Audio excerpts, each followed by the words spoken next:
chairman le ran chu e me a tho pui song song te tin voina elaya kan kual lian te ti me a elaya tu soi na mun ura kan mi som hi song song te kan chu nam ka ko ila to da sa ka ti am song song ka te le voinia kan zir lai ko tak tak elaya ban da ba te ama sai chi bai ro kon ran chu e begin kan bu jeu ni tu kasoi ni do lawa asan chu program ba te kan buangin kan tiap tak tak kan soram ta kan se kom fa tak tak te kan ram le nam ta ka thok tu te in akina tu tak tak an ron soi do la ni ro chon tu le ma so kam kan nei ve lok mai do ni dei kan se tangin voin program kan chat ni lai ke so mo KL Berema lang bari wa ti umsami so pasari rong han kan mang kan nei chona hiera kum marna biel kan lo he to ta ami satia te pe so noi na poi kan lo ta ta ta hian abul min chan tu itu KL Berema esu mo chuma hian lo tu kan soi wa abi takin alfan te mi te le pinduam te chuma soi boka sirlai tena kan murna le murna ka so kan le ida nasa ka an balak na hi afakoba e bi ta ya ka so le pai ko hi single tak sa an seng chi lam chu te chung chuan thu ka kin ti ya thai kan la ka ho the ya ni ho kai ti mi te le a chu ba ka na chu ba lo ding sim se an ti hi awa min tung sak tu te family yang dia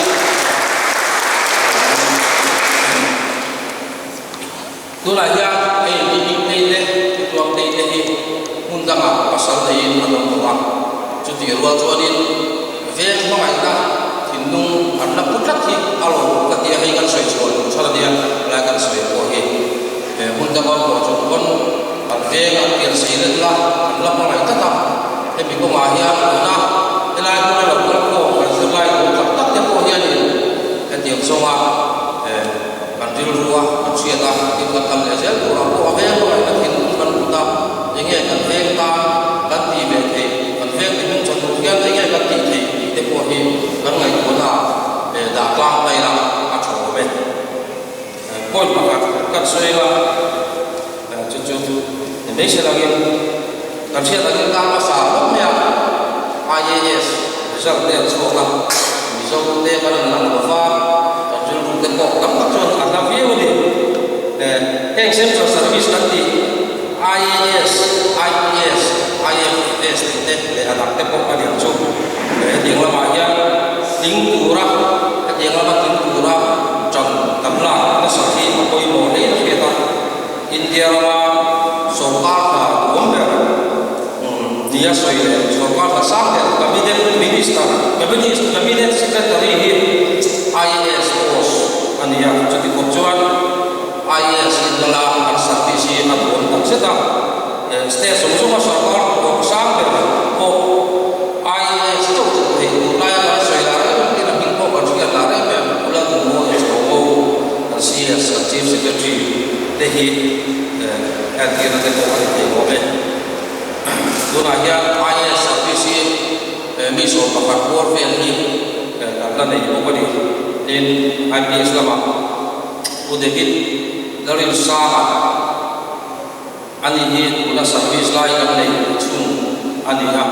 udahit idealnya wamin tunahya additional DC kereng lain doang bisa orang suka ni nak jual DC biar mau ada ini tunahya dan dia servisi somor ve la le yang bizo DCP te he pe ga kan nei le te po hi ngai ko na ati thui fio me so bang cho la ma te ko kan ju kan se ngai ten da soi na san ju e te ga kan bom le ram ta ko chen fa ko hi kam mo ko mo le kan si ga chu te ko chon da se ngai chalai la ko te ko hi te te ang din ko te ko hi